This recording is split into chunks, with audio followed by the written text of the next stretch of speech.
Flight બાબતે સુરત સાથે અન્યાય થઈ રહ્યો છે। આ નિવેદન આપ્યું છે રાજ્યસભાના સાંસદ અને હીરાના વેપારી ગોવિંદભાઈ ધોળકિયાએ।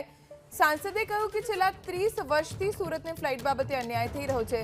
ઇન્દોરમાં 32 લાખની વસ્તી સામે રોજ 100 ફ્લાઇટ આવે છે, જ્યારે સુરતમાં 82 લાખની વસ્તી સામે માત્ર 30 ફ્લાઇટ્સ આવે છે, જે અન્યાય સમાન છે। સુરતને 300 ફ્લાઇટ્સ મળવી જોઈએ તેવી માંગ સાંસદે કરી।